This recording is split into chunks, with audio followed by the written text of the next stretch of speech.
That's okay. We can get started. We really wanted to have almost a casual conversation about how we approach local SEO. There's a lot of lessons to be learned from the Sterling Law side of things that they've already experimented and built engines around. But I think even before beginning into the nuts and bolts of it, there's almost a different approach or a different philosophy to local SEO that is just really, really clear and concise and makes so much sense. And that's something that we wanted to bring to the team here at Rocket Clicks. And just to give you guys some like perspective, Jeff Mackey, Carly, and I were prepping for a sales meeting with a law firm, and Tony happened to stick around in our huddle, and he gave us like 97 insights as it relates to talking points and how, you know, local businesses should think about local search. And, you know, I know we do this every day, gang, but I don't think we do enough of like, let's get a case study from someone who's also doing it. And we have this incredible resource, you know, right here in our backyard. So I want to just implore us to think outside the box a little bit, understand how Tony and his team have been able to be successful at SLO, and just take diligent notes. All right. How's that for an intro, bro? Woo! Big setup. Hopefully I can dunk that alley up. Oh, yeah. I suppose like, I guess I can invite a diatribe from you, Tony, but I also have a few questions in my back pocket that will probably like get some gears moving. Yeah, I guess where do we want to start? I'd start at the playbook level. Like, how do you think about it when you started creating new locations? What was important? Well, okay. What were you going to ask, Melissa? I was going to ask even before that, local SEO at its core, like what the heck is it? I mean, it sounds like something you could ask SEOers and it's like super complicated and all these entities and blah, blah, blah.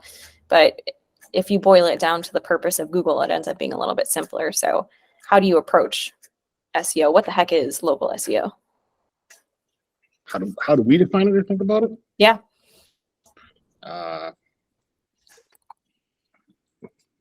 I don't think it's complicated at all. I think that local SEO is the most simple version of SEO. We can make it complicated, but it really boils down to, from my perspective, understanding the buyer journey and understanding that's like step two. Step one is like get your NAP right, and like spend all of your time on that, because most people don't do that and they get overly complex on things that look fun and they're way more exciting because you can't delegate some of the more sexy parts of SEO, but like you can delegate the out of the boring part, which is all NAP work. So how we think about it is, we have the advantage of one client and we're on that every day. So we go incredibly deep there. So we've been able to process what this looks like to the point where, Tyler, this is Tyler's first full-time job. So say, hey, Tyler, nice to meet you. Fresh out of college. He's, not me. Not. He's old and he thinks he knows. Great. Hold on a second. My computer's gonna die. I have a charger in the office. If you have the need for one.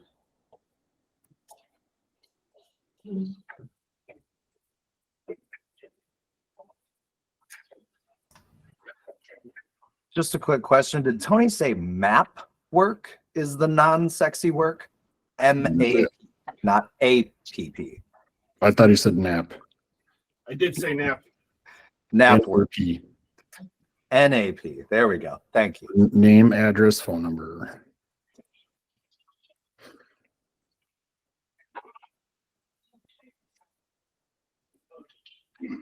My take on local SEO is people are searching for something near them and Google is delivering delivering search results for the maps within a proximity. So the game is, how far away are we from that searcher's proximity, and how can we move to the top if they are going further away from the location. So yeah, the way we map is obviously it's citations. Citations are easy to understand. Name, address, phone number is easy to understand. It's applying all of other parts of SEO to that one citation part, and understanding how to leverage to your advantage and the leverage that has for businesses, and how local SEO interacts with and can help propel a brand's paid media effort forward if they get that one thing right. And most don't get it right, because it ends up paying for and giving budget to a bunch of stuff they don't have budget for and can't allocate budget to without it, because it's basically free if you do it, if you actually there and do a lot of the boring work, because it's boring work. Nothing fun or second about it. So where I was going with the Tyler Norton comments, Tyler, when did you start with us? Were you driving yet, or was you dropping you off? Wait, sorry, could you repeat that? Was I driving yet, or was when you first started, were you guys driving yet, or did your dad drop you off? You were in high school. I can't remember how you were though. Yeah, no, we were dropped off. Yeah, you guys were dropped. So, so the level of just call it boredom, non-sexy work is like we could teach a high school kid who knew nothing any of this stuff how to do this really well for us and help us scale the firm. Like it's not fun work. I think Tyler, you could probably say, yep, it's not fun work. But it can be documented and processed. Anybody can do it without any knowledge. They just have to be willing to do the most important thing that comes with any profession, which is show up, and then number two, actually give it an effort. If you do things, you can be extraordinarily successful in local SEO because it isn't difficult. So if we want to go through our overall process, that might be valuable, because what's just there is the to-do. We can talk about the why behind why there are, I don't even know how many steps there are anymore. Steve, in my first version, I think we handed that to Tyler, and he's like, I don't know what half of this means. Can you guys explain this? Or, and I don't know how to execute. I don't know. Whatever. What did we call it? We call it some kind of nonsense trust stack thing. Some name we came up with. Oh yeah, the social HQ profile. Tyler smiled because he's like, yeah, you guys label that's not real. So I don't know if we want to pull that up, and we can dissect that. That would be valuable. Our local SEO process, how we think about the process we basically execute and know we're going to execute before we open a new location, and know that 75% of the time, that's all the work we're going to have to do. It's going to rank. Yeah. For that, do you want to pull up our actual internal document, or the HVAC and plastic surgery ones? Because those are significantly more refined. I don't care. Doesn't matter. Okay. While you pull that up, I want to express or emphasize something here. Previously, the Rocket Clicks approach would be this white gloved customized plan for every single one of our clients. Here's your 90-day plan. We're touching your category pages. We're doing keyword research. We're improving your interlinking strategy. And the contrast here is that the biggest gains are actually coming from a simplified process of buyer journey awareness and NAP consistency. So much easier, but also so effective and so powerful. It can also be sold as a custom plan, though, because depending on where they're located, the citations change. Yeah, Yeah, we won't sell it. The degree of variance is pretty small. Yeah. It's not massive. We're talking like deviations of a couple degrees. Tyler, you pulling that up? Who's doing the screen share here? Yep, I can. Great. Go Yeah, for it. sorry. So I just pulled up, we have our internal document, which is a little less cleaner. And we have like login details all over the place, but here is the plastic surgeon or surgery version, kind of going through the process. I don't know. Am I going to be going through this, Steve, Tony? Oh, we can talk. I can talk through it. So why don't you? Yeah, I'm going to stress you out, Tyler. Why don't you walk through it? Okay. This be a good opportunity for you. All right.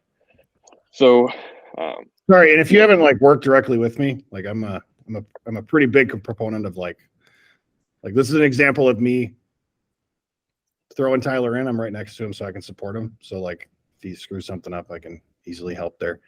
Yeah. But he's ready for this. So yeah.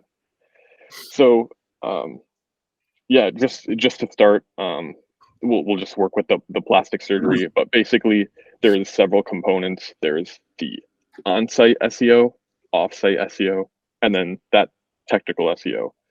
So when opening up a new location, we immediately want to start working on that on-site SEO. So with that, we start by creating a location page. And then this is true whether it's a single business, a multi-location business. We always want to have a location page that has the name, address, phone number, that NAP information on it. So again, that business name, and then with that there'd be an embedded, Google map on the page. What is that? Sterling Lawyers. Here would just be an example, if it loads or when it loads. But again, there would be some sort of also here. Let's go this route. So this loaded. So again, we have that name, address, phone number, and then right here, if it loads. Oh, there's an issue with that, but there's an embed, again, sending signals to Google that there's a connection between that business listing and the page itself. So to get started with that location page, we'd want to start by creating, and selecting our photos to represent that business location. With that, within photos, there's the metadata, which is just information detailing information about the photo. That can include the location, the photo that, the camera that took the photo, and the specific like city, state, stuff like that. So with that, we'd want to use a tool. So Tyler, as you're kind of digging in there, so a couple things before we continue. So if you, so the reason for the embed, like this is what we're just walking through the process. There's whys behind all of this stuff. If you just put the address as a map, you're not getting credit. Can you scroll up? Yeah, scroll up. Yeah, sorry. You're losing an opportunity for credit with Google. Every Google My Business has a CID number. If that's not found on the location page, you're losing opportunity for authority for that specific citation, and your NAP isn't as easily connected. Because we have two options with Google. We can either treat it like it's the super sophisticated giant monolith of a business and like they're going to figure it out, or we can treat it like a kindergartner, because we know it's a big ass system and it takes a long freaking time for them to data mine all of this information. We choose to treat it like it's stupid. So we feed it all of the information and don't let it figure it out. Because the reality is Google does a really bad job sometimes just figuring it out. They don't do a great job. That's why typically when businesses do local do local search, why most SEOs will tell them it'll take 6 months for you to get traction. Because they're letting Google figure it out. Yep. Versus forcing Google to see it. Like, we have two options in these scenarios. Force Google to see it. Don't give them an option. Like, this page is going to get crawled. So give them all the answers. Don't make them go figure out all the answers on their own using all the algorithms. Go ahead, Carly. I think when we were talking about sales audits, you mentioned to us if there's one location, you don't need a location page. Do you mean like if there's one location, you should use the contact page or like our office So page? if it's a one location business, what you should do is have the NAP on every single page of the website. It's probably in the footer. It's what you should do. If it's a multi-location business and you don't fix that, trust me, you will not rank for most of the locations. The NAP should be on one page, only one page on the entire website.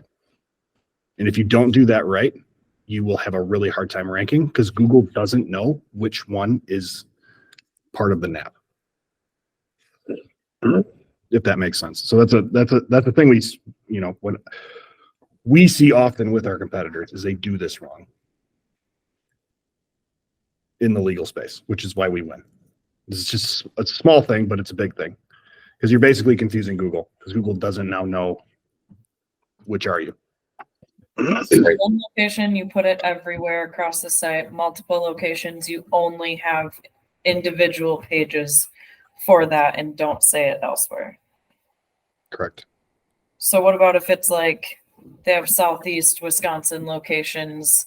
How do you talk about that like across the site then? Would you just say like, do you want to call out like we're in Milwaukee and Madison, or do you want to avoid that unless it's just that individual page? Are you talking about the homepage or what are you talking about? Yeah, homepage content or even just like Yeah. So this is another mistake is there's a lot of SEO cannibalism that happens because the sites are set up. They're not set up great. So like if you have a multi-location business and you put Milwaukee, Wisconsin, because that's their primary on the homepage, that's the page you're telling Google to rank for Milwaukee, even though that's not the page you're building citations to. So because when you're a multi-location business, essentially your disadvantage is that your location page has to compete with every single location's homepage. Your benefit, your advantage is if you are multi-location, you have an opportunity to leverage their brand, their brand portion of the algorithm, which single location businesses don't get that advantage because they're just a single location business. They're not considered a brand. So, what about for existing clients that have a location page built out already? They're just a single location and the map is embedded on that location page. Would you advise to just remove that, put it in the footer so that it's on all pages, or just leave the page that built up the authority? I would leave the page that built up to the authority. So So one of those in the footer also though. Yeah, I would. Yeah, 100% agree with you, Steve. But don't change. I would direct the URL you're using for your citation should be the one that has the authority, because that authority is going to get transferred to your Google My Business profile, assuming you're linking it and you're embedding it and you're doing all the things that we should be doing, if that makes sense. So if you have You're basically creating that credit. You're like connecting name, address, phone number to a URL. That URL's authority is being seen as part of the authority in the NAP. And the better and heavier you can make that page weight, the better it will rank in that specific geography. And that's why it's a disadvantage for multi-location businesses, because you have to make that page heavier than the whole site for your competitor who's a single location. Which is why citations are so important, because most single location businesses don't do this right to begin with. So it's not hard to overcome them. It's just you have to do what should be done with single location to multi-location, and then how you interlink your hierarchy of your website feeds the rest of that. And it creates this massive like opportunity for you to completely dominate in all the spaces that you're in, because you're leveraging the weight of the whole site and you're getting all the credit for all of the citations. And then how you interlink upwards and downwards in the site feeds those location pages, and they get the weight of that credit. Where the single location business likely is doing this wrong. They're not. So like, you're going to be their homepage anyway. That makes sense. But it's important to like understand the distinction. And a business owner might need to make, like, they may need to be forward thinking. And like, the question isn't like, are you multi-location business or are you single location business? The right question is like, in 5 years, do you want to have multiple locations, or do you still want to just be in one? Because our strategy is going to be really dictated based on that. Because if we do it wrong today, we are going to have to redo what we're doing for the current single location again in the future. And it's not going to give you any more business. You're going to take a step down for several months before you get what you already have back. And we can avoid that if we make the decision today. There's questions popping up here. I wouldn't do the map embed in the footer because of load times. Steve, you might have a different opinion on that. You're closer to this than I am, but I would embed it in the footer and add lazy loading. yeah, So- if you're gonna get more advanced, then do that. Like what Tyler was showing on, I'm not sure what all janky results on your end. Yeah, if it's a single location and you don't want to get complicated like that, I'd recommend embedding it on the homepage in the footer, and all the other footers have like a compressed image that looks like the map, or just a link that links the map to the map using the CID. So Tyler, can you go back and try to, I don't know if you're just like captured because you're constantly in and out of the back end, but there you go. No. If you just I checked the page and it works for me. So if you want to refresh or go to a different location, Yeah, let's try that. looks like you're cached. You hit that triangle cache thing too. Oh, there we go. Yeah. So then here, We don't see anything. oh, you don't? Oh no. Here.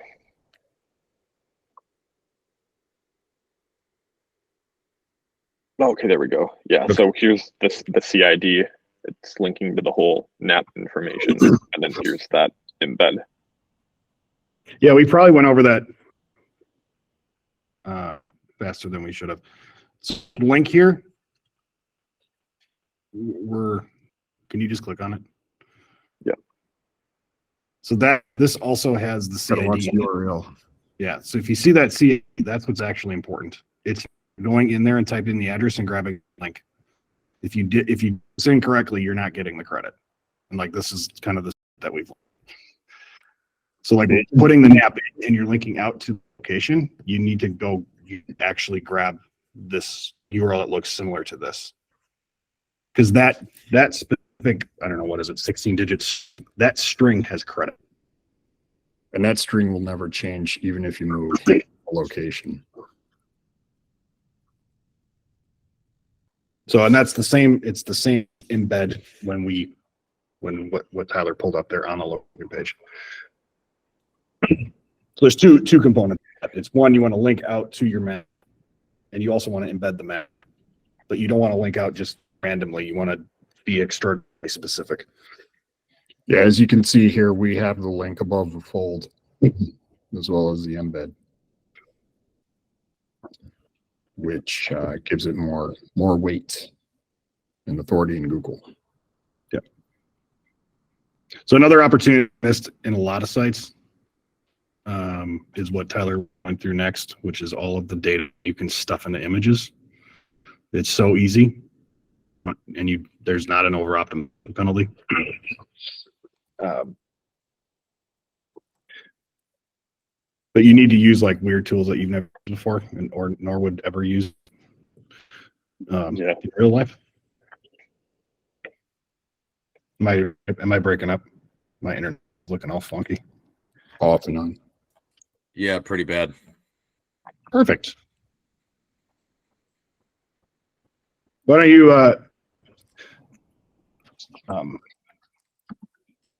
Tyler and Steve, can you guys go through this, and then I'm going to jump over Excel because we have internet on the other side of the parking lot. So we'll do that. They replaced all those things, by the way, Tony, last night. It's not any better. Well, then it might be a spectrum. Sure. So the EXIF data in step 2, this part covers the photos that we're selecting for the business or that particular location.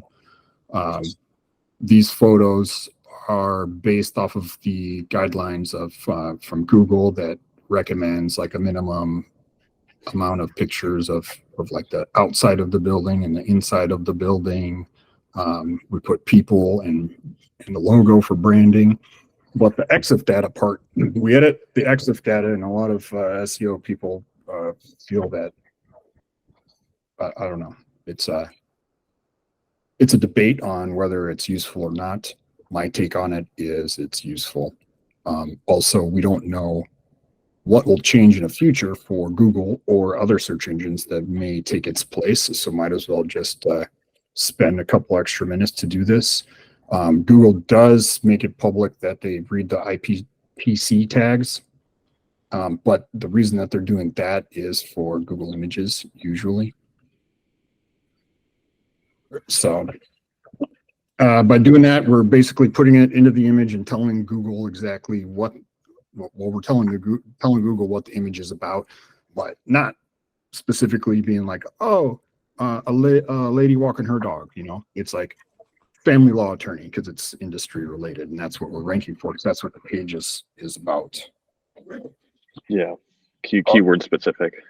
Yeah, and also with the, and that's why we rename it as well to match the SEO target we're looking for, and it also helps with the user experience or customer experience, right? Because they'll see us on Facebook or some other website, possibly, you know, some citation or mention, and then they would see our images as well. And then when they come to our location page, they're going to see that same image in our branding. And it's going to, the goal is to make it kind of like a more seamless experience for the customer or visitor. Case, you got a question? Tyler answered it. I was just curious because there's like mixed things out there as far as like whether or not it matters to actually rename the file as well as your titles, descriptions, and whatnot, if it had an additional benefit. I believe it does because that is text that's on your site. We also add in when it's on the website. Oh, also it's like basically telling Google exactly what it is, you know. And if you look at the Google guidelines on images, they recommend naming your images around what it is to help Google determine what the photo is. The other benefit is when everybody's seen results where you search for one of these categories and then you get a carousel of images. What you end up doing is this stuff ends up showing there. And that's another entry point for all of your clients that are searching for local stuff. Not only that, your profile image that you're using or across the board, I mean your main image that you're using across the board, and then GMB. Though if you use it on your site, it'll oftentimes, especially on mobile, it'll end up being a thumbnail. Carrie, you got a question? I do, and I'd hate to ask this later when we talked about like location pages. For example, if one company, so like for Brevard Outdoor, they have one main location page, but they have multiple service areas. Do you make location pages for those service areas, or do you just mention them on the main one and include that in your GBP? That's a really good question. So Yeah. Steve, you want to, or Tyler, can you bounce over to the Brookfield page? We can kind of talk about how we've thought about that exact thing. Go ahead, Steve. Well, I'm going to jump into the service area pages. Is that where you were going? No, I don't think that's Okay. what you're asking. You're not asking locations close to, you're asking services within the same city, correct?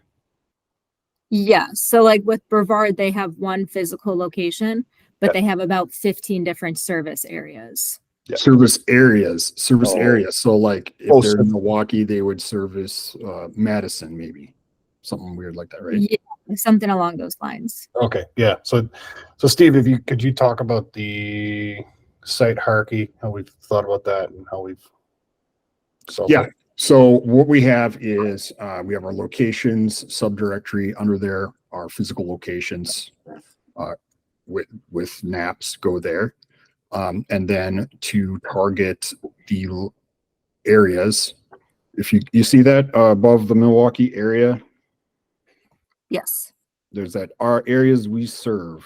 Yeah. Mhm. So we've created this areas section, which is our service areas.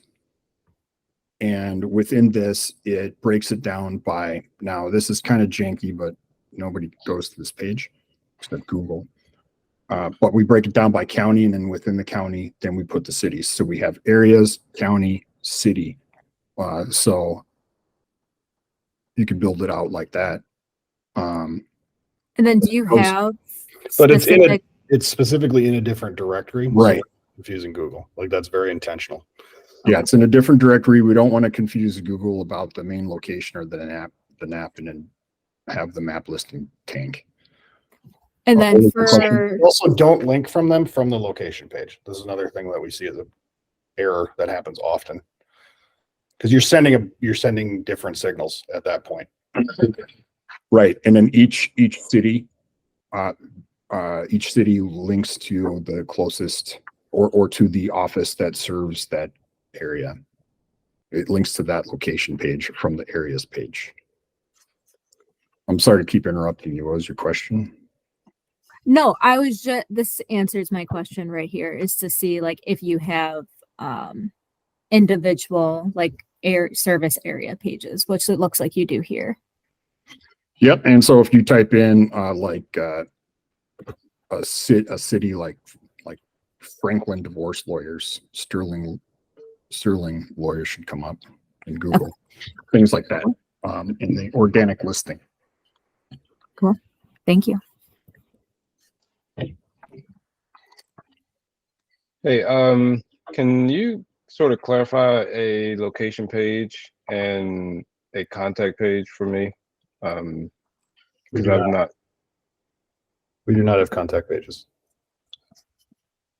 Okay. Basically, our location page is the contact page. Okay. And the Fair way that enough. we have it laid out on the site is once you get there, you got the map, you got the phone number, you have the book my console at the bottom, which is the contact us. Because This conversion path doesn't even matter. You got to look at it on mobile because obviously, like of our users, people that are buying local services, they're using a cell phone. Yeah. I think what's our percentage? It's like 86 and 14, something like that. yeah, it's pretty high mobile. So it like what we're looking at from a design perspective, like discredit it. What matters is people looking for local service, depending on where they are in the buyer journey. If they're on a location page, they're ready to make a purchase. That's Yeah. like where they're at. So like you got to know where they are. So this is a conversion page. That's why it's like we don't think about contact pages. It's a conversion page. Like this is the contact page because we know when people are coming from a local search result, they're ready to purchase. When they're not ready to purchase for us. So we have two different buyers in our marketplace. Our first buyer is the person that's deciding they want to get divorced. The second buyer is the person that has no clue that they're going to get divorced and they're going to get served papers. Like that's what happens. So the people that are doing the research, they're basically on like a 3-year journey of figuring out like, what am I going to do? I got to know who's getting a house, what are placement plans with kids? Like how does child support work? What about alimony? Do I got to change my job? Blah, blah, blah. It's tons of long tail SEO opportunities. So those aren't conversion pages because they're not going to convert, or what they're going to convert on is more information. They don't have enough information yet. So they don't know if they're ready to make a decision. Someone on a location page, they've already figured out that I need this type of service. It needs to be in this space. This person has good enough reviews where I'm willing to actually go entertain looking at their website So like this needs to be a conversion page. So if you shrink this down into mobile, what you're going to see is like, you're basically just going to see massive buttons. Like that's the point. And you're going to see reviews. So if you're going to scroll through, what you're going to see is big, huge conversion button on the top, big conversion button on the bottom, reviews almost instantly. And then you're going to see reviews again. And then you're going to scroll through the information, how to get there. Then you're going to see reviews again. Like it's a 100% conversion page. Because nobody's reading this.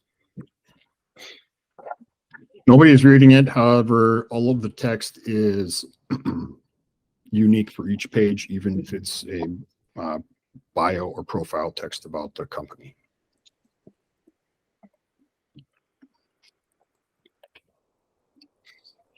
Are there any questions on area pages? It's a really good question. Because if you want to scroll to the top really quick, Tyler, of Yep. the location page there. And then what we originally thought the question was is how do you provide different services in that area, in the same location or service area?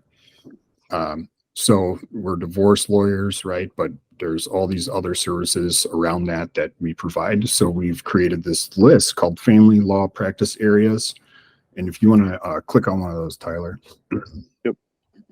So our location page is our main money keyword, which is divorce and family law. Then you click through to divorce mediation. And now this is a divorce mediation attorney conversion page, right? But it also is one directory down from the location page and links up to the location page. Yeah.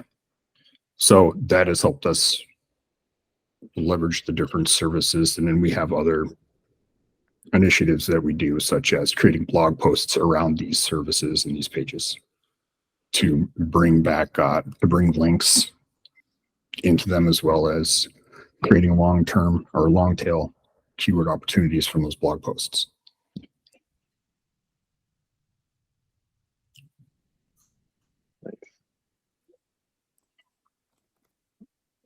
All right.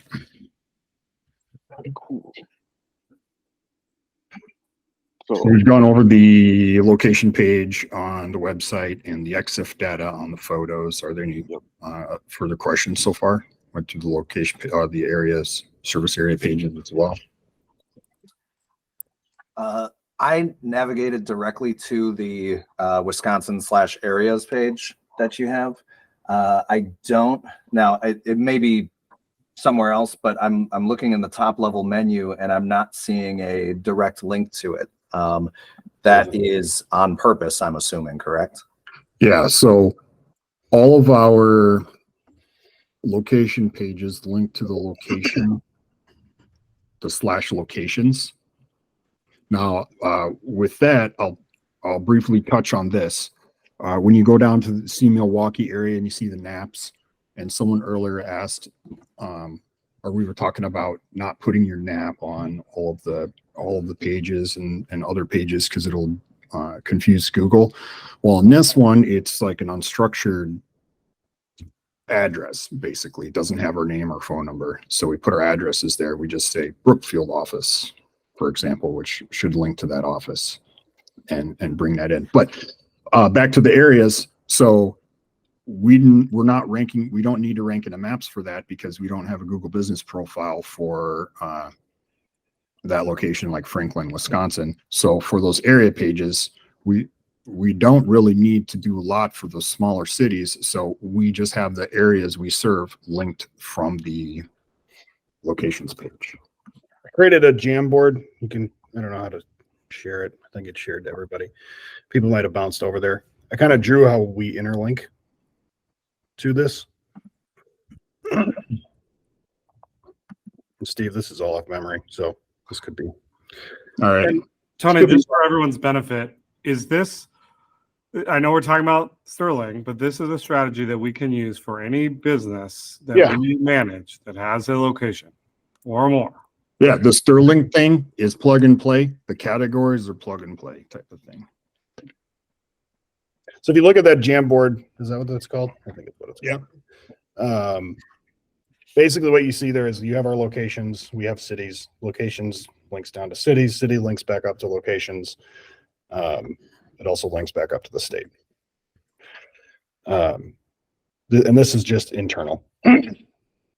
Yep, and the city links to the location. Oh, you got it. Yep.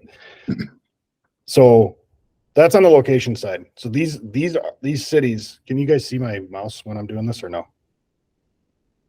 No. Okay. How do I share this? I'm trying to explain. I talk with my hands. All right, can we all see that?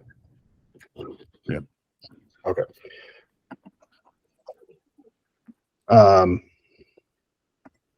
There we go. Okay. So we're currently on a city page. I'm not sure which one Tyler had pulled up. Let's just call it Brookfield. Brookfield's got a bunch of stuff coming in from citations. And this is all name, address, phone number stuff. And that's why, so what's important here is to understand the why and how this stuff gets powered up and why it ranks, why it actually ranks. So we have a bunch of external things outside of our website that are coming here. These are all citations. This is all free crap that we can all go get. You don't have to like do much. You can pay to make the process go faster, but this is all like, you get a ton of value by doing this well. That comes in here. We're then extraordinarily strategic about how we feed it back into the website. So when you have a multi-location business and there are 800 citations that you can go get for free, that will, wow, that's really bad handwriting. Sorry about that. That is an 800. But these are all going into this city list. That makes this powerful compared to most small businesses, way more powerful than their homepage because they're not doing any of this. It's not happening.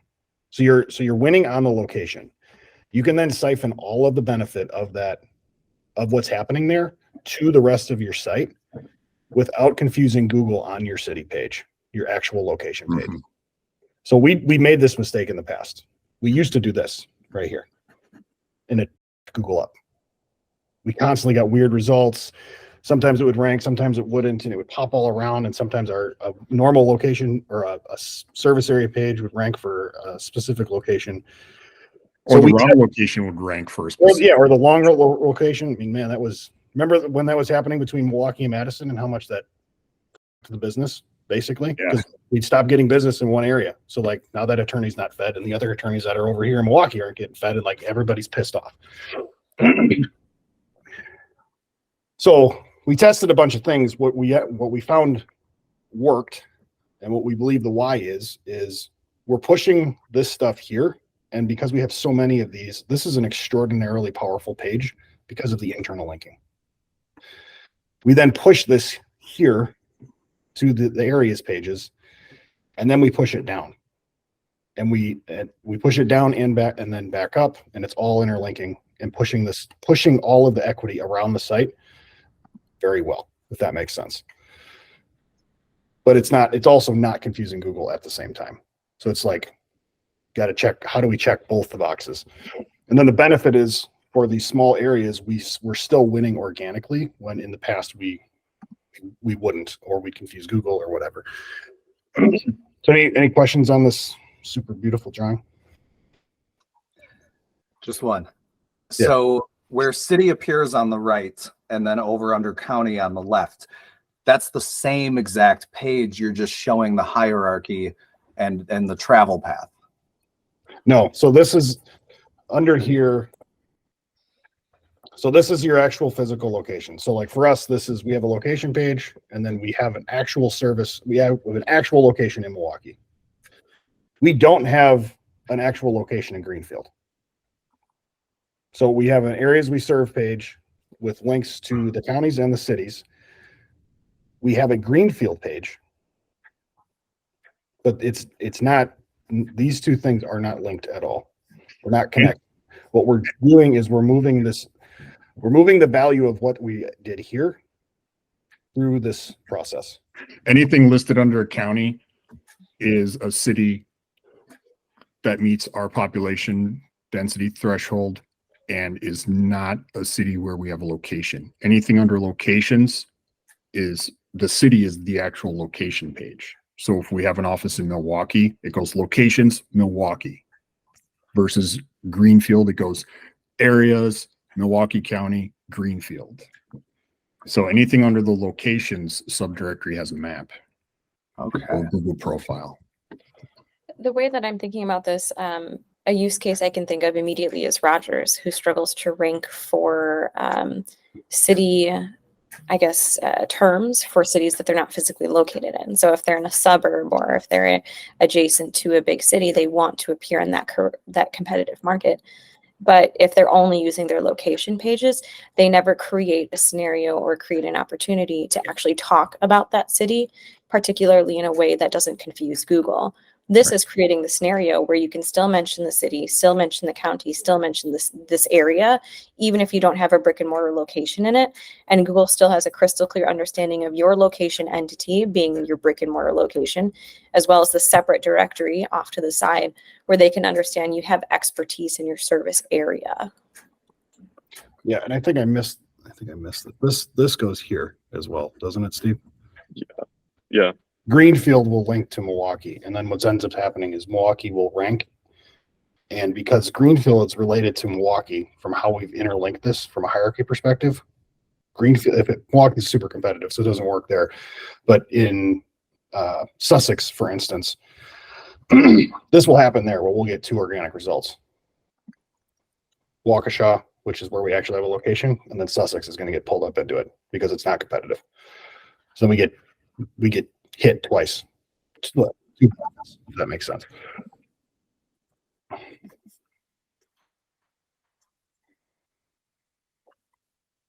Cool. Should I share my screen again? Yeah, go for it. Okay. Nice. Okay. So yeah, just for the visual, again, the service area linking on the location page, our physical location, and then the service area. These are the places where we don't necessarily have a physical location, but this is that city page. So, okay, cool. So after that, we have our trusty patent pending via Tony and Steve social trust stack. So what that looked like, that this would just be part of that, offsite SEO where we're creating that location business entities. So with that, for Facebook, we have that, overall brand page. So that would just be, Sterling Lawyers. But then we also have the individual location page itself. And that would be, again, like Sterling Lawyers, Brookfield, or I guess in this case, Milwaukee or something like that. And then we do that for each major social media platform. So we have, Facebook, we have our LinkedIn business pages, except in LinkedIn, we have that company page, but then we have those showcase pages.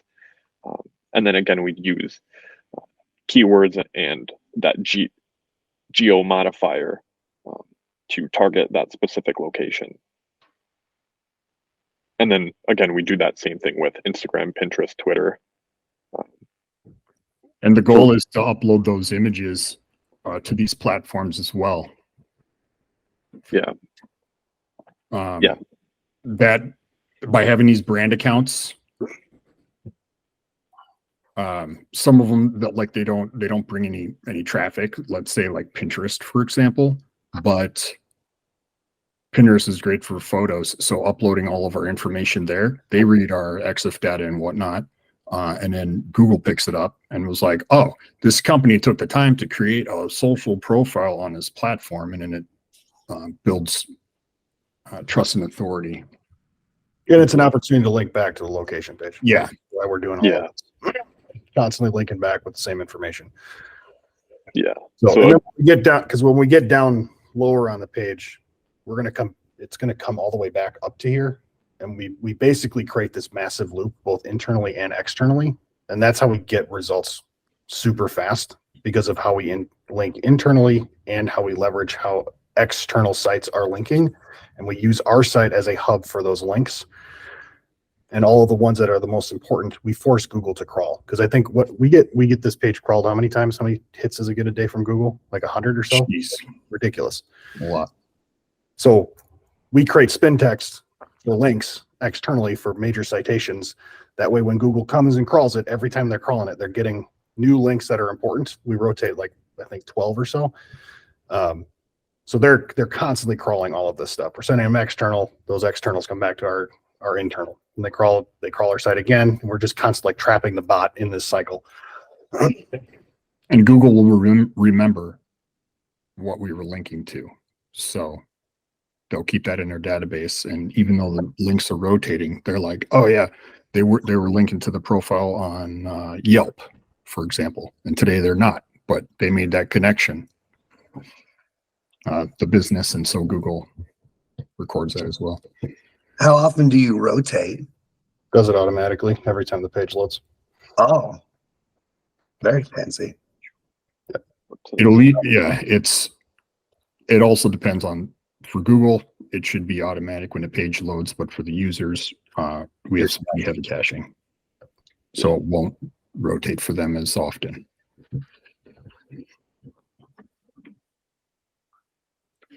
Yeah. And then again, I guess also we just, for these, we don't keep that same consistent NAP information with all these listings. So something to think about really quick is those, the social stack, when you create that, or when we get down to the claim the high quality and key citations, something to think about is the industry that the people are in. So for example, we might have like FindLaw or Yelp on here, and Facebook, right? Well, Yelp and Facebook, of course, those are things that should be built out. But the Players.com, Martindale, all of those specifically. Yeah. So the thought process behind that is not just like what would bring value to the business and in Google's eyes, but what's on the Google business profile. So if you type in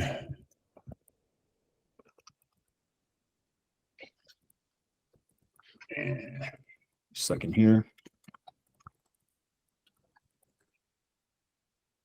If you type in this Tyler into Google, I'll put it in the chat. all right.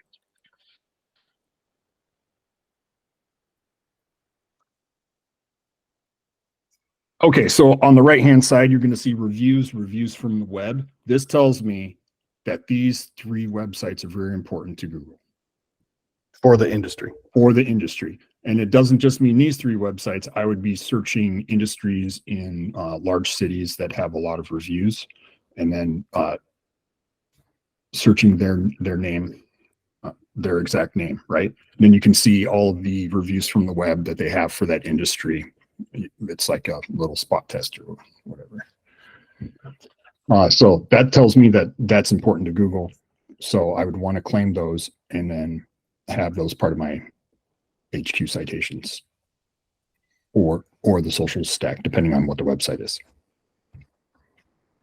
And then that's connected to how we link back out to these different sites so that we're forcing Google to recrawl these. Yeah. All of this stuff is interconnected. So if you just like take step 7 and implement it, it probably isn't going to have as big of impact if you do the whole thing. That's why we're trying to like walk through and connect these things, because they're all interrelated. If that makes sense. I've got a question for you on Facebook pages, because in the past, the way that I've done that is create a Facebook page for every business location. But there's a new option where you can have one page for the business and assign locations to it. And I was wondering if you've had any experience with that. Are you talking about a storefront?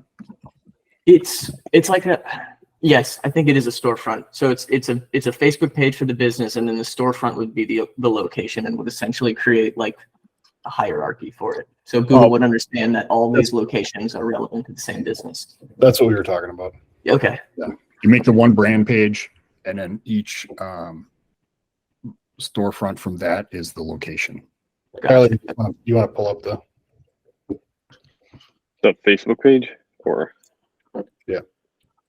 Yeah. Yeah, I'm keen to the answer as well. This wasn't an option when I was managing Facebook back in the day. So knowing that there's like child pages you can attribute to like a main location it's new, it's different, it's good. So I'm old. Me too. I disagree. All right, moving on. Okay, sorry. No, you guys should have seen it when they did that whole Facebook to Meta and the Facebook business to Meta business suite stuff. It was a nightmare, and Facebook didn't even know how to work it. All right, so I know we. You want to go back over there? Yeah, Tyler. Yeah.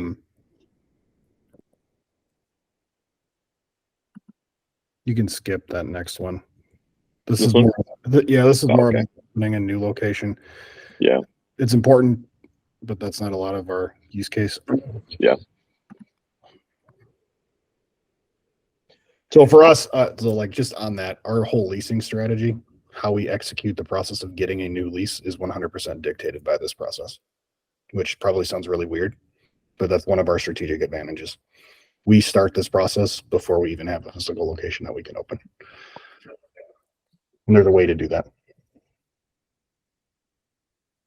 So we can be cash flowing positively with the new location, with new business before we've started incurring expenses in that new physical location.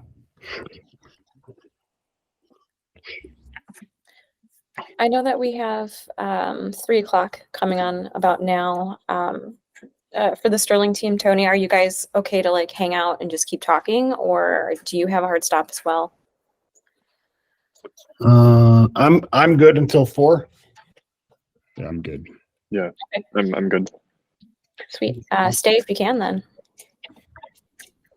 Otherwise, I was thinking we can also make these happen more often if they're helpful and there's plenty more questions to be had, or if we didn't make it very far through here, maybe we look to reschedule as well. So people are obviously welcome to hang out, but we can add more time. So I guess let us know how it ends up and we'll reschedule if we need to.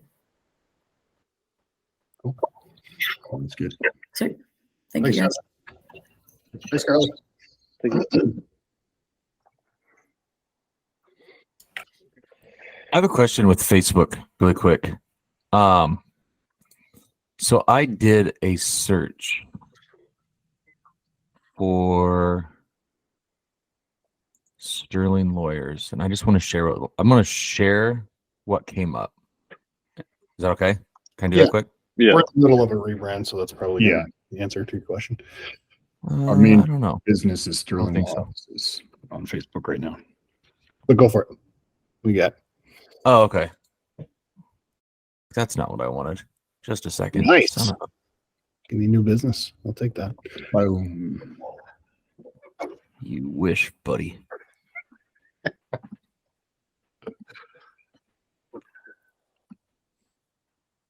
Okay. But it's Sterling Lawyers. So I can see your main one up here. For your new one, Sterling Law Offices. And then all of these other ones are the same name, but if you hover over them, they're actually just different locations. Yep. Madison, Green Bay. So what is, I guess, you're naming them all the same, but because they have different locations or like their branches off of your first one, that's why they're showing up separately. Yeah. So when you rename the page, or I guess when you create it, you can name it like Sterling Lawyers LLC, but then it'll automatically attach that location to it. Gotcha. Is that what you were asking, Matt, or no? Yeah, I think so. I think it was good. Just clarification. Yeah, you create your brand page and then you create a store, and the store has to be the same as your brand page, and then they put a location in the parentheses behind it automatically, I believe. Yep. And then as you can see, our main page is Sterling Law Offices, and the majority of the other pages are Sterling Lawyers. So when you set up the page, it's usually the same name, but we just requested to have a name changed. And it was approved. I can't get my name changed on Facebook from Matthew to Matt because that's not my legal name, and I hate them. Sorry, go ahead. Yeah, it's not fun to navigate Facebook. Yeah. Also, I'm going to share my screen really quick just to finish the to chime in on this Facebook thing to show you something. Where are we? All right. So this is what the back end looks like in the Business Manager, and this is the storefront. So we have stores, and then these are all the stores under. It's all like in here, and this is where you would add the store. So how do you get here from the business back end? I don't know. If you find out, let me know. I have to Google it. So I just wanted to show you that.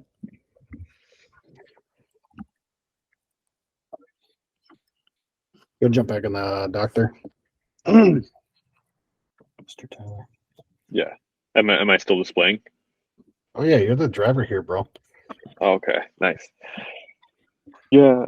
What you don't know is Tyler, if he takes his glasses off, your cape will show up, and he's like Superman, actually.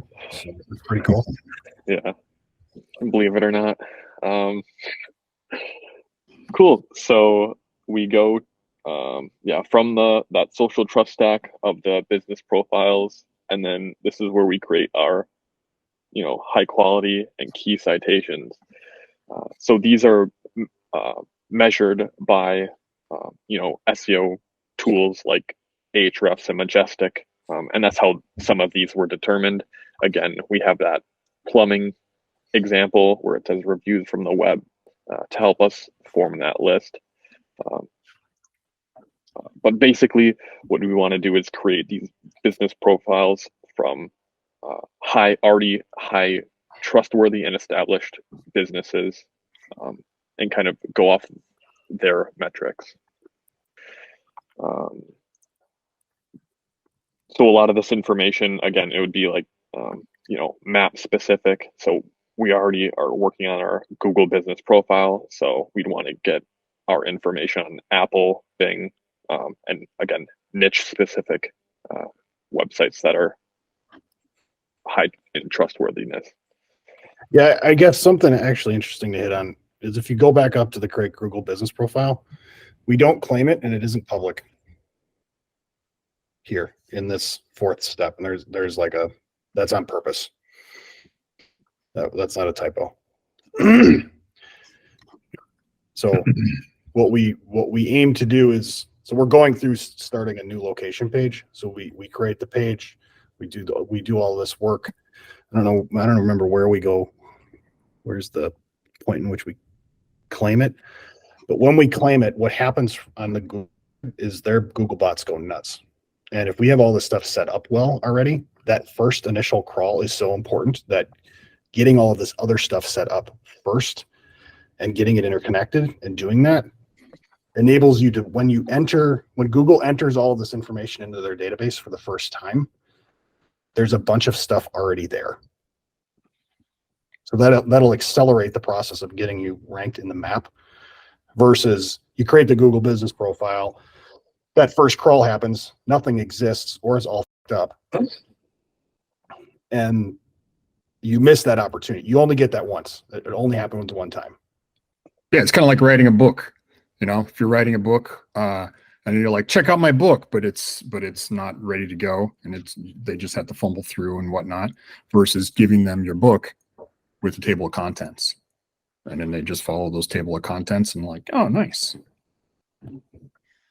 So if you have a client who already has most of this built and you didn't do it in this order because we didn't have this training at that point, would you still see some pretty positive impact? Like if I'm focusing on building the free Google listing websites for most of my local clients, would we still see local positive impact from doing that now as opposed to having it ready before that first crawl? Yeah, absolutely. It's just, you have to, if you're feeding it the information and so So like there's two scenarios here. So what I'm talking about is giving Google the opportunity at first seed of the bot crawl, the opportunity to see it perfectly fresh, if that makes sense. If that already exists, then what we have to do is accelerate the process of feeding the data into the algorithm. And then reps are what's going to win. It's just like working out at that point. It's like, how do we get Googlebot to crawl this page as much as we can and feed it to all the places that it needs to be fed to so that it sees all of the information and it cleans itself out. Mhm. I'd also determine The linking from this page is extraordinarily important. Internal and external, because we link externally a lot on this page. We try to do it in a way that doesn't like disrupt the user's navigation, but we link out to a lot of things so that we can intentionally constantly clean Google's local database. Mhm. Yep. What I was going to say is if this has already been done and the business is everything's established, I would double check I'd make sure to align what is the social trust stack and what is the HQ citations that you want to link out to for that industry or site. And with the follow-up question, with that social trust stack, is it that you need to post still to these accounts, or is it simply having the consistent information like NAP? Consistency. Third follow-up question, sorry. For one of my clients, I just discovered through our local citation tools in Bright Local that they're not accredited by BBB due to some pretty reviews that came in over the years. Is there a way do you know if there's a way to get that fixed? I mean, the reviews are still there and it was pretty, like I said, pretty poor. Is there a way to like overturn those, or is it better to like start fresh maybe? I would tell them they should have their clients go leave reviews on BBB if they're worried about it. My real response to them or to you, like, don't worry about it. Because like if I were to pull this group of, I don't know, we got 12 in here still. How many of you went to BBB before you made a purchase decision? Nope. One person. Cool. That's about what it's going to look like. It's super small. And then the follow-up question would be, Casey, how many times have you went and left a positive review on BBB? Once. Exactly. So BBB is just it's a scam. It doesn't matter. Like you go there to bitch. You don't go there to be like, this business was awesome. So it's like, okay, you've been open for 15 years. You got 20 bad reviews. You service 2,000 clients a year. Like there's how you deal with that objection in the sales process. Also, if that's important to be accredited or whatnot, like you can look at, like you can Google it and see what's important to the BBB to game their system. Yeah. They give you like a point for each interaction type of thing, plus or minus. Right. But yeah, that would be how I'd like think about it. I won't worry about it. It's a highly powerful site, so we leverage it. Mm-hmm. Okay. Nice. Yeah. There's a lot more that I want to say, but I'm just kind of like keeping it inside because I'm trying to focus on the local SEO checklist here. So getting pretty excited. So we have these high-ranking websites. Again, that would be a part of like the high-quality citations. But then there's also a list of key citations that we came up with. I think there's 40 of them, and those high or key citations are a part of this list. But basically, I think majority of these can be obtained by Bright Local. Yeah. So because of Bright Local offers the data aggregator purchase. So with that, they were able to access a bunch of new citations that also, again, just reinforce the business's online presence.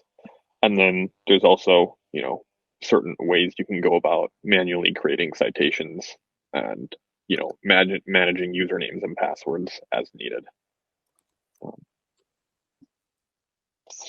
So when you go down to link out, yep, when you get there. Yep. Link out. I think it's red, Freddie. This is the one. 6. Yes. Okay. Okay, yeah. So with this, with all our hard work and obtaining some great links, what we want to do is, from our location page that we created, we want to be able to link back from these. So within, what was it, Brookfield? We have a section called, more on social media. So this is where, again, we're sending signals to Google that these are our profiles. Come check them out. And again, they're scanning them, the Google bot scanning them. They're getting that same consistent NAP information, and again, being scanned and sent back to our website, to our online profiles, and just reinforcing that signal. In our case, the other thing here is, so these are all highly authoritative domains. Usually the directory pages you create on these aren't worth anything. Like, they're not worth much from a weight perspective. By doing this, you're actually giving them weight. So they're worth more from an external link perspective. Like, you're essentially juicing your own stuff, and then they're linking back to you. Like, you've created now a circle, not only to manipulate NAP, but to manipulate your organic results underneath the map. Because Google typically won't index these because they can't find them. Or if they do find them, they're not worth anything, and nobody else in the world is linking to them. So they just get out of the index. When you link out to your citations strategically, what ends up happening is you get more credit for all the NAP citations that you've created, because they're actually indexed. Because it's not about creation, it's about indexing. So one of the things that us three talk about when we talk about SEO stuff is, it doesn't matter what you do if Google didn't count it. So like, if you created a citation and it's not indexed, congratulations, you wasted your time. Because Google didn't count it. You got 0 value for that. Which sucks. It's like, yeah, this game sucks. This game is hard. So like, how do we game it is the game that constantly play. Because they got to be indexed for them to count. Because if they're not indexed, they're not part of Google's database. And Google's got to purge their database all the time because they got way too much data. So our goal is, how do we manipulate what's in their database by constantly forcing them to index our stuff. Exactly, Dan. Yeah. So I don't know if that makes sense, but that's a lot of the why, or the meta behind this work. It's not the work. It's getting the work to matter versus like you just doing the work and nothing happens, which is really difficult. Like, that's what's hard about SEO, because we do a lot of work and then nothing happens, and it's because we didn't get credit for it yet. And we hope at some point we get credit for it. That's why so from my perspective, a lot of people will talk about just write content, write good content. That works, quote unquote, only if that good content at some point gets picked up by something that matters. But if that never happens, your good content doesn't make any difference. Nobody cares because it doesn't count yet.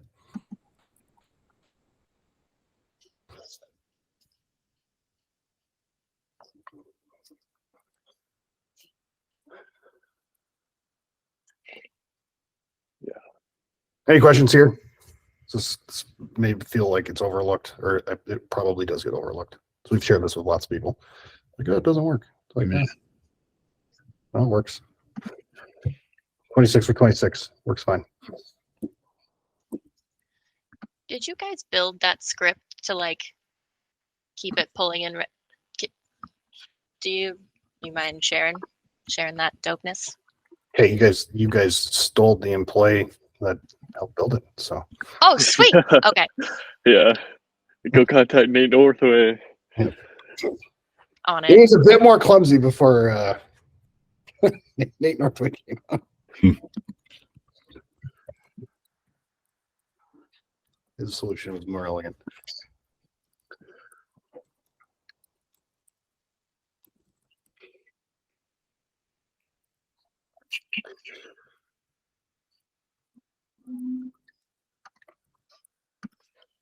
So, and we still haven't, like we said before, we still haven't actually set the Google My Business account yet.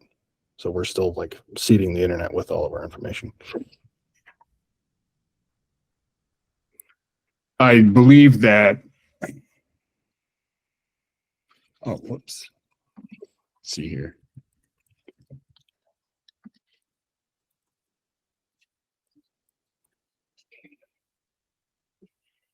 Right, never mind. So jump down to Bright Local, Tyler. Yep. Yeah. So again, this is just kind of building that, continuing to build that online presence. You know, so we identified some strong backlinks.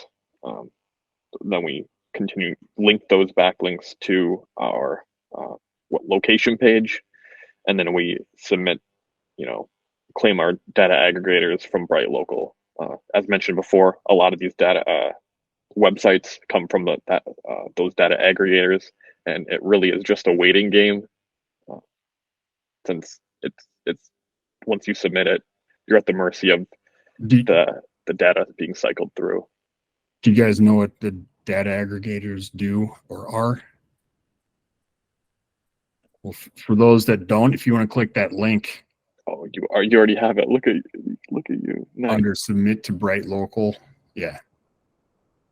I was just about to search that.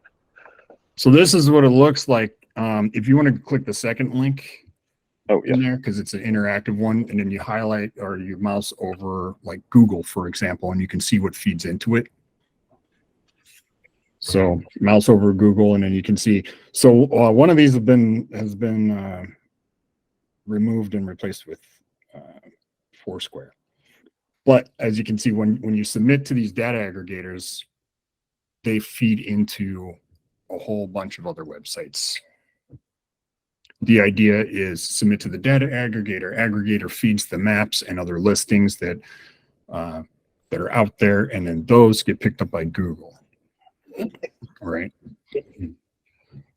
So the difference, though, is why not just submit to a data aggregator and call it a day? Is because it takes time, and they're not going to be creating everything across the board like immediately, right? And it'd be better to have control over your profile if you can. So the data aggregator kind of just helps keep everything in check and feeding all of the smaller places. Because Tony originally said that there's like 800 citations for a location, but we are focused on keeping the HQ and key citations indexed. Yep.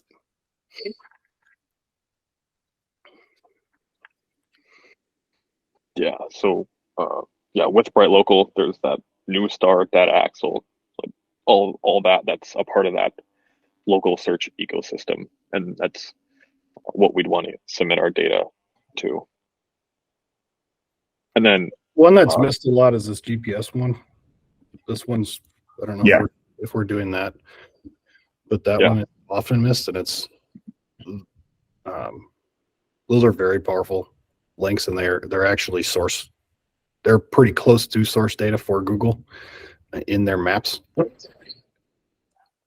So if you go ask a plastic surgeon or an HVAC person, did you create your Waze account or your Here account yet? They probably don't even know what you're talking about. Or TomTom. Yeah. That one's a pain in the butt. Yeah. Another thing that just wasn't added yet, that's pretty recent within the last couple months, would be the Open Map website. Yeah, that one should probably be talked about. But Open Map is open source, I guess, interactive map. A lot of maps here, where you can submit your information, and that's pulls information to a lot of I guess, how would you characterize it? Like open source projects, and then that's just another signal to use. Yeah. Oh, really quick, we talked about earlier, and one of the first steps is setting up the Google Business Profile. When you do that, you should get your CID, I believe, or you can generate that through your business ID. Yeah, and if you don't have it, right, there's an extension that you can use.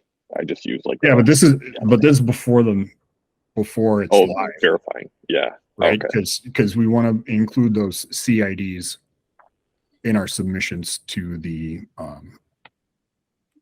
data aggregators and the citations. Yeah, you're right. So My bad. Our map. Yeah.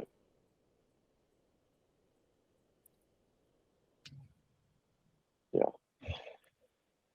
So once we submitted that, then it's time to officially verify the Google My Business or Google Business Profile account. So that'd just be getting that postcard.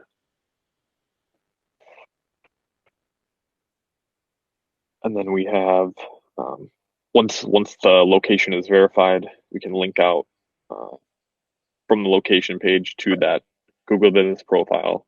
That would just be linking that CID right here in the NAP containing that name and business location. And then with the verified profile, we'd create that Google Business website. Again, this is that free business.website, I think. Business.site, something like that. It's the free website from the Google Business Profile. Yeah. And then again, you'd want to just keyword dense information about that specific business and location. Yeah. Then we have that Web 20 ranker stack. This is creating the standard citations. So with this, throughout this process, we have both key and standard citations. The key citations, as mentioned before, are those high quality links that already have a very strong trustworthiness, authority, the Google EAT, right? Expertise, authority. Yeah. So then with this, there's just a couple orders that we do. We do the regional citation, that niche specific. In this case, for plastic surgery, it's like that beauty and cosmetic. And then we have that like the bioentity stack. Again, the standard citations. So with this, we have a spreadsheet, if I can pull it up, that kind of manages it or allows you to better manage some of these citations as your business expands. So with these, the Web 20 ranker order, you get a lot of citations that come with it. However, we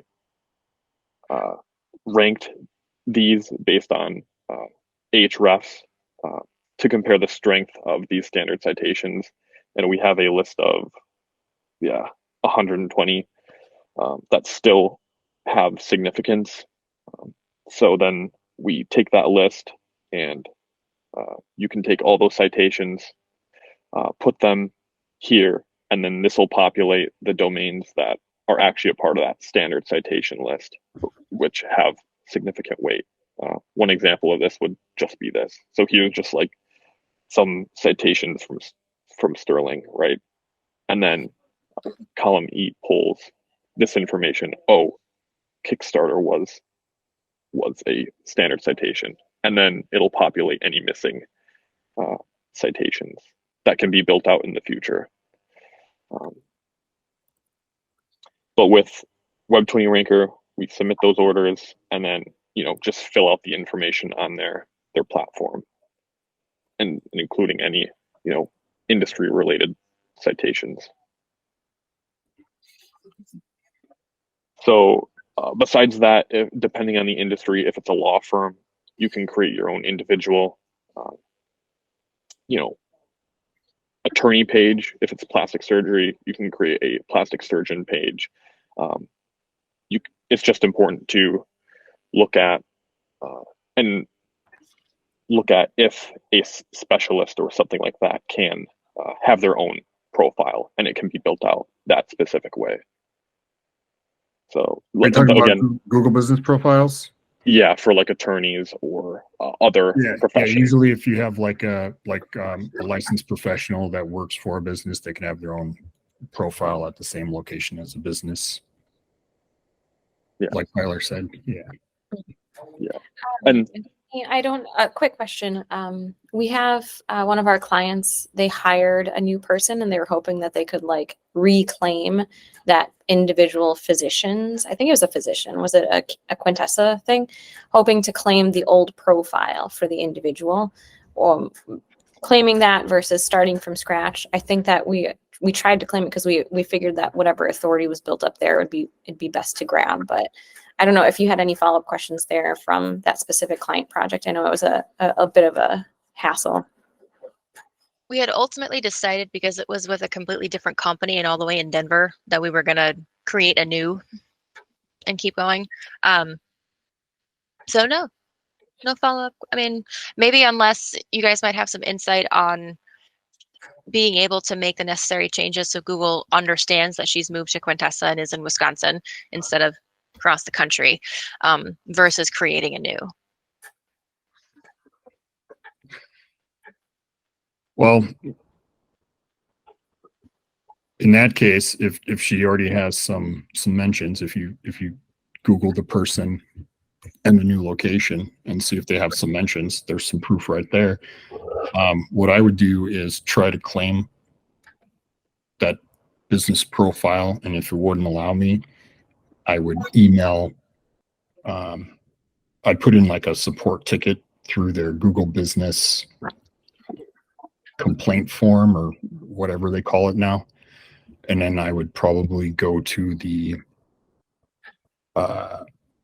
local guide forums or like the Google Help section where people just post and there's no Google employees, and then post that and try to get a higher up local guide's attention somehow. And then they'll ask for some screenshots, and then they usually escalate it inside Google. Yeah, because Steve, so far, you would say it's better to keep the old one though, right? Because it already has weight. Like you don't want to restart that process. Even if I would keep the old one unless it had a whole bunch of reviews and the average rating is like below 3. Yeah. yeah, it didn't have also, a lot of weight, but that does make sense. And Okay. to go to the forums is helpful because so far the Google reps in chat are just stupid. Yeah. The other thing is if you if I were to create a new profile for a client, I would try to close the other one and say it's permanently closed. Yeah. I guess the way I would describe weight here, Danny, would be through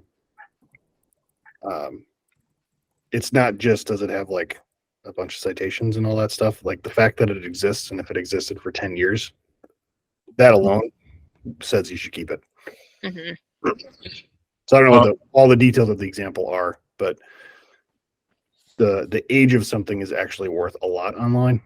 Oh yeah. From Google's perspective. So also, if you keep that and transfer it to the new business, it's just going to connect the dots, and anything that was being credited to her would eventually start to pass over in a way. Okay. So if they say, oh, such and such in wherever in this phone number, but now Google knows that it's been updated. And the reason behind that or the details behind that is, for example, I did a test where an attorney left and I kept the GMB for 2 years. And then I kept it for like 2 years. And then I swapped it out for the practitioner's name. So a new attorney joined. So I swapped it to that person for the Google business profile. And it was like a year and a half later, if you Google the person who used to be on that business profile shows up.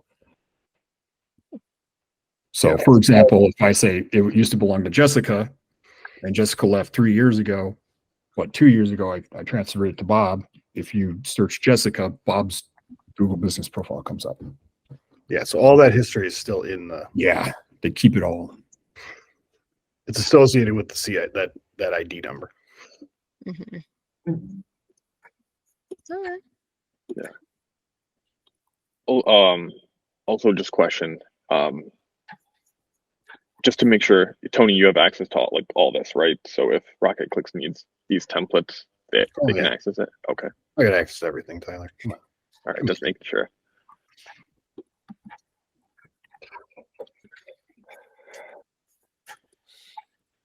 Yeah, I think that covers all the steps. Yeah, were there any other questions? Or what other? Anything else?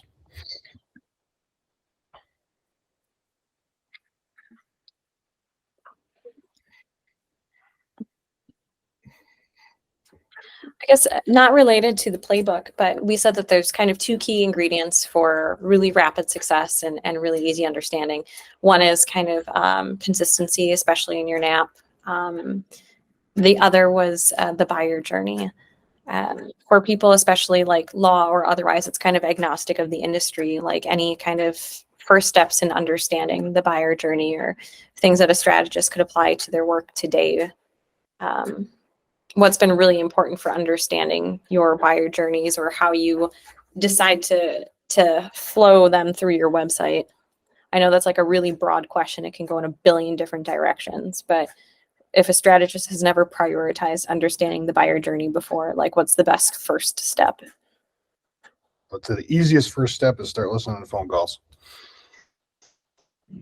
If you can't get those, buy it yourself and see how good their process is for fulfilling what you're purchasing. Those are two easy ones, typically. A little more work, but way more value is talking with the people that have purchased their product before. And just interviewing them and asking what went through their head that made them get to the point where they decided that they were going to go visit XYZ service to make a decision. Because your assumptions are probably wrong unless you've gone through the process of purchasing whatever product you're marketing. So like how we started the law firm, I went to Moe's Irish Pub. The first group of people I met with, I seated with my mom who got a divorce, and she brought a bunch of friends and people that she knew that got a divorce, and we sat down and we had apps and I asked them questions because I've never gone through a divorce before. And I wasn't going to do it to figure that out.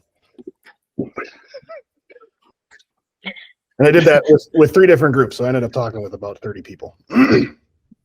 So I felt like I had a really good understanding of where their heads were at. And it didn't take much time. I think each time it was, hour and a half, maybe. So, but then I'm armed with all of this information to really understand what do I need to do to position them well.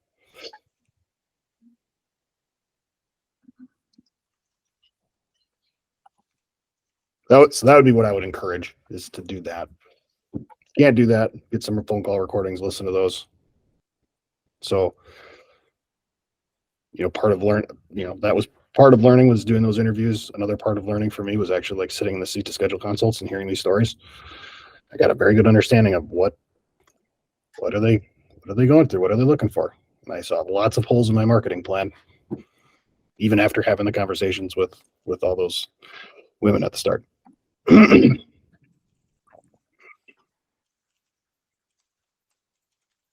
Anecdotally, do you have any stories about when feedback from your customers like completely changed something about how you go to market, or something about your messaging, or something about, wow, we thought we were doing really well here and turns out we sucked. Let's completely pivot. Any anecdotal stories of like how customer feedback really impacted your work as a marketer?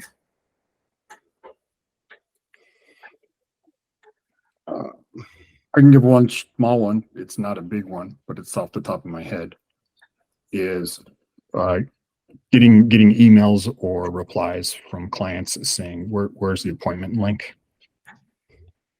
And then from that, we pivoted and built out a different email and text message journey.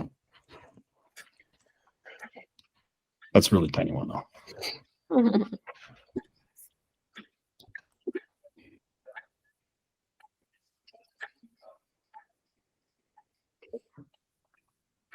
How about switching to flat fixed fee? Was that an internal? Yeah, I mean, that was, well, I guess we've been in it so long, I guess you kind of take that for granted. Yeah. Most of our customers that we're going to be working with, they have nothing that's unique about them. It's gonna be hard for you to deliver that message. So like, obviously we can help you with that. But the reality is like XYZ law firm in Houston is no different than the one down the street. And like, just because they say like, oh, we really care for clients, like tell me an attorney that runs a business that you're going to talk to that isn't going to say, we really care for clients. Like they're all going to say that. There's nothing unique about what you do.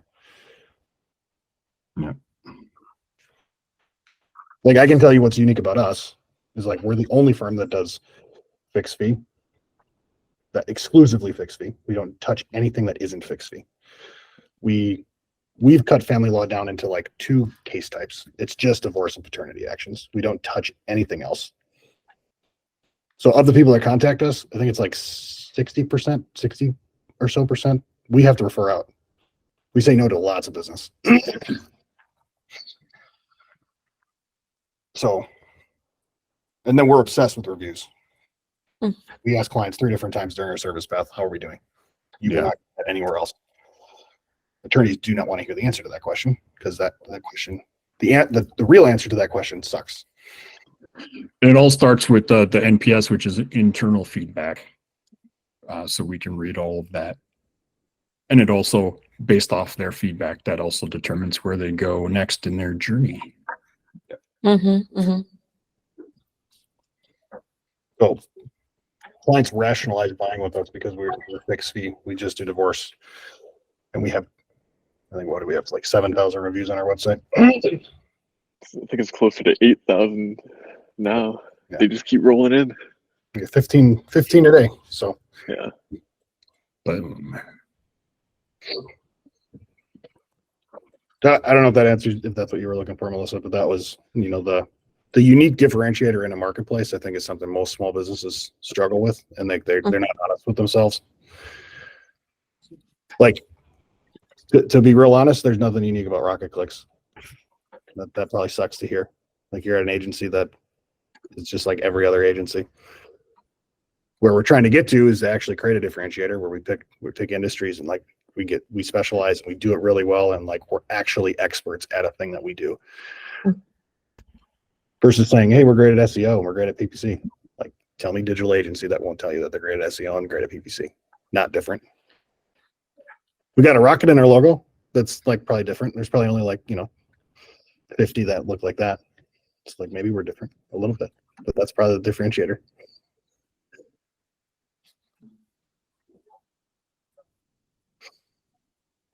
To lean into that would be an area. Marketplace positioning, I think, is a really good opportunity because it changes the game. Your long tail stuff becomes valuable because it becomes real specific, and there's not much traffic, but they're all buyers. I guess that would be why I'd say it's so important. This might be a bit tangentially related, but has AI impacted any of your process here? Or are you anticipating anything changing because of AI? We're leveraging AI. Yeah, it's made it easier. Yeah. What is it? The first thing that we did was the service, like the services. So like on the Brookfield page, there's like all these, and like that just helped create content related to what we wanted to target. So Sterling Lawyers and field divorce attorneys, we were, able to create that content a lot faster than if we manually had to type everything out. So you used it for content generation. Did you use it to like evaluate what was on the website and like evaluate hierarchy, right? Like give me a better structure here, or give me a good outline of our what services do we offer and what hierarchy should they be presented in? I think for like planning, I think it's a really good tool. I don't know, Steve, did you use it in that way? For hierarchy and how it's structured in Google or on the site, that is all internal decisions. But we've leveraged AI not just for writing content, but for generating ideas or vetting ideas, as well as researching, like reverse engineering Google through their patents. Yeah, that's been one that's been actually super valuable. So like, can you just scroll down and show them how we are really f***ing with caffeine right now, and their periodical entity structure. So this spins every day. It's 200 words. It's about 20% of the content on every page. And so not only do the links change on our location pages, but now more than 20% of the content's updated every single day. So like, we learned that through, what was that one called? That was an entity. That was a different one that you brought, Steve. And then we leveraged AI to think about that problem and how do we create something that can manipulate that portion of the algorithm. Because all of the algorithm pieces they're engineered by a human, so they have flaws. They're exploitable. Yeah, I don't remember the term that I used, but it's the freshness of the page is a ranking factor. Oh, that's right. Oh, so the context here is like, if you think about like in a library, you have periodicals. And this is what it was. Within that periodical brand, there are every month likely there's a different article that comes out. If you get cited in a study and you get cited in a periodical, the more times you get cited, the more often the more value you have. So that's basically backlinking. The other opportunity from a library science perspective is how do you manipulate the freshness of the article? So basically, our site is essentially, in essence, a type of periodical, and the freshness of that periodical is also leveraged to determine its weight. So if an article's updated more frequently, it's likely more valuable. Just like if it's referenced more frequently externally, it's also likely more valuable. It's just a signal. And you can manipulate those signals. So like if Matt writes a study on coaching and he keeps updating that study on coaching, it's likely a relevant study. Instead of he wrote it 10 years ago and he hasn't updated it in 10 years, it's probably not relevant anymore. Yep. And like we learned that through AI, if that makes sense. Not through AI, but like putting the patent in there, I'm going to try to stupefy it for us dummies. That makes sense. I think the other one that we recently leveraged that's working really well is how brand influences local search and reviews are not only like reviews for a Google location business not only impact that physical location, but also impact the locations close to it and the brand as a whole. Yeah, so within a certain proximity based off of the metro area of the main location that you're getting the reviews at. So if like you get 100% credit for the location that got the review, if you're within a certain proximity, you'll also get 70% credit for all the other ones that are in proximity. And then the brand's going to get 30% credit and everything goes up. Just like if you send a backlink to the homepage, it gets diluted through the structure. Right. I think that was name entity recognition. Or Yeah, that's the one. So I don't know if that answers your question, Dave, but that's how we've been leveraging AI, like reverse engineering and making their patents more, they're processing them easier. So, Yeah, no, that's great. This also makes me think about something you said way at the beginning of the conversation, but it was, forcing Google to see the information that's being shared instead of waiting for it. I know that structured data schema markup is all about communicating with it in its own language. So I haven't inspected elements on these pages, but I assume you guys are putting in your own custom structured data to include things like service areas and latitude, longitude, all those other indicators. But yeah, am I right to assume? Yeah. yeah, and Steve is the one that keeps messing with how to get reviews to show organically, because they keep changing that. Yeah, there's always new ways to do it. Interesting.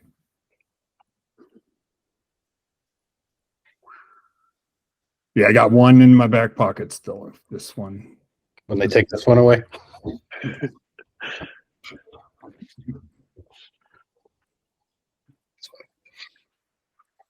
Cool. Anything else? Group hug. Group hug? Sure, we can do group hug. Kara's a group hug. Person. But thank you. I guess Matt is too. I guess I'll give you both. I'm in all honesty, this has been very informative and great. So greatly appreciate each and every one of you and staying an extra hour. Hold on. My dog's coming in to say thank you as well. He's a big boy. Are you kidding me? I've been able to talk. I've been trying to explain this stuff to my family for years. What do you mean the experiment with trying to explain it to me didn't do you any good? No. Like helping my son with second grade homework. I'm like, well, get this. Right? Nice. Awesome. Anything else? We're a bunch of nerds, just like all of you. Sorry if you didn't know that. Just letting you know. Nerds make the world change. Yeah. To echo Kara, thank you guys. I know I asked some very specific questions, so I got a lot out of it. Yeah, thank you. Cool.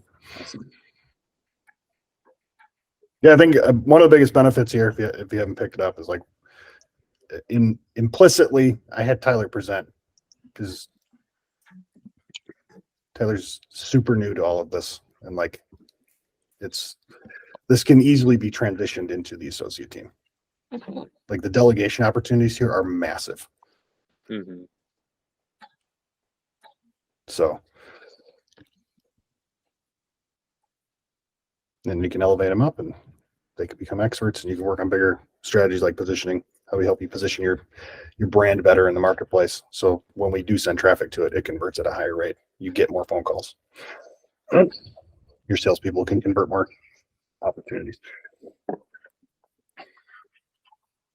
Just be sure you add additional instructions. I tried to just give it to Jefferson and see how it went. We got stuck. So definitely make sure you give additional instructions on how to do it.